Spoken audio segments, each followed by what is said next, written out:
So yeah, I'm fat, or plus size if you want to get all technical about it. Now, me simply acknowledging the fact that I am fat, which is a little awkward, is not inherently self-deprecating or even really negative at all. It took me a really long time to realize that the word fat literally means nothing.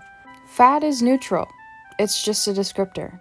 When I was little, well, I've never been little, but when I was younger, I went to a tiny Christian school where everyone's biggest fear was looking like me. Because being fat is terrifying and super scary. I couldn't even tell you how many times I was talking about my weight in front of my classmates, and they'd say something like, "Oh no, you're not fat, you're beautiful." But then the very next day, they'd be in the locker room and they'd talk about how fat they are right in front of me. I mean, you probably already know this, but you really shouldn't tell a fat person that they aren't fat. And they're actually pretty, because this perpetuates the idea that a fat person cannot be both fat and pretty. For a really long time in a ton of different countries, being fat was the beauty standard because it meant they were rich enough to be fat. The term plus size wasn't even used in fashion until the late 1920s, but even then it hardly stuck until the 1940s and 50s. Plus size representation has always sucked, but personally I'd rather have none than what I see on the websites I shop from. Most plus size models literally just look like fatter Kardashians. And not only does the representation suck, the choices do too. I don't know if you've ever been to a Torrid, but everything there is shockingly ugly. I mean, do I even have to explain myself? Like, who told Torrid that fat people like flowers that much? I mean, I like flowers, and every fat person that I know likes flowers, but that doesn't mean anything. Okay, yeah, Torrid sells ugly clothes, but the main problem with Torrid is that their clothes are super expensive for no apparent reason.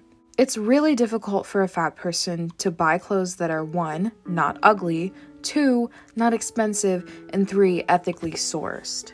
I can't imagine the struggle of finding clothes as a plus-size woman in the 40s or 50s, especially considering that they only just started acknowledging that some people need bigger clothes. It's a little hard to blame the early fashion industry on the lack of size variation available, especially since a lot of studies on size were conducted during the Great Depression where the lack of food was a major issue.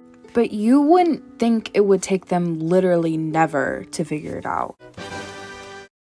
There are a lot of concepts and stereotypes of fat people in the media outside of just plus-size fashion. To name a few tropes, the token fat friend, the fat animated villains, the sassy black woman, the funny and kind of dumb fat guy, the fat woman who loses a ton of weight and now she's hot, and skinny characters who get made fun of for gaining like 5 pounds. I'm not saying that all of these characters suck or even that I dislike the characters. But the bulk of the representation of fat people in movies or TV shows fall into at least one of these categories, and often lead to the fat character in question being the butt of the joke or being evil and undesirable. A lot of things factor into weight, and your cultural background or socioeconomic status could be a factor in how much a person weighs, but definitely not as much as genetics play into it. You could have two people from the same socioeconomic status buying the same foods and having relatively similar lives, but one of them weighs more than the other.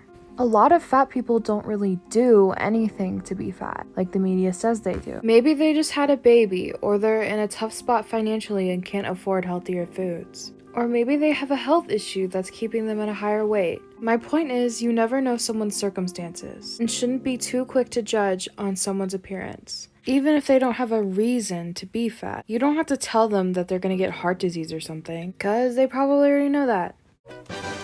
I don't know a single girl who doesn't have some sort of issue with her body, and it's only getting worse as social media just gets bigger and bigger. While there is a global awareness that body issues exist, there is not a global caring for it. Word of mouth might help change that.